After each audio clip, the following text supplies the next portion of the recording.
Malungkot na balita mga kapatid, ang ating hinahangaan na isang doktor na napakagaling na kahit na libre ay napapanood natin siya at nakakatulong sa kapwa. Si Dr. Willie Ong.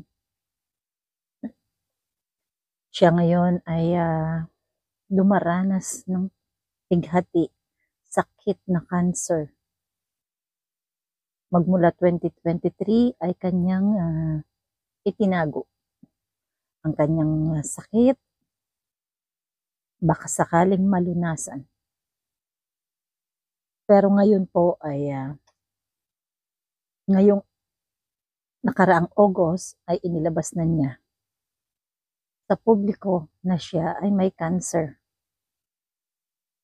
Sobrang hirap po ng pinagdadaanan ng ating minamahal na doktor. Napakahirap po. Ang sakit na cancer na pumapatay ng tao. Noon ang sabi nila ay may mga lunas.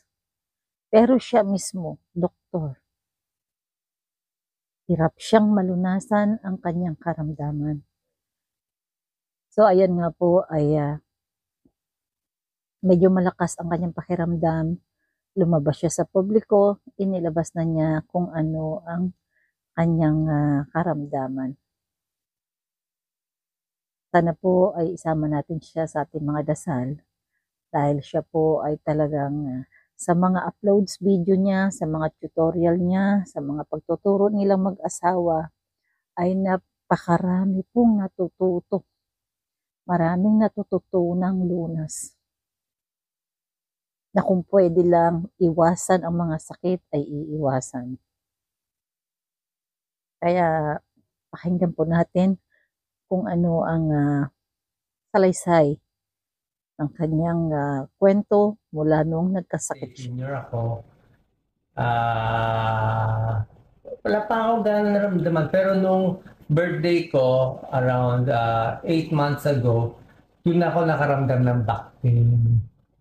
Matagal na ako may back pain. Matagal na ako masakit ang likod. Pero this time, biglang may masakit banda dito sa taas. Taas ko lang to. Ito mga butas to ng mga biopsy. Biopsy 1, biopsy 2. Unang biopsy sa baba, itong biopsy dito. Dito pinakamasakit. Mga T10. T10, thoracic 10 dito. Thoracic 10. So dyan sa part na yan, may masakit at hindi ako makahiga sa gabi.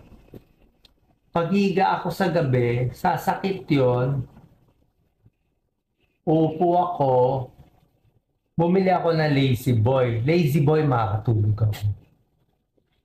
Ganito, makakatulog ako. Pero nung October 2023, pag pinalat mo ako, sasakit siya siguro for mga 1 hour, 2 hours, parang nag-spasm siya.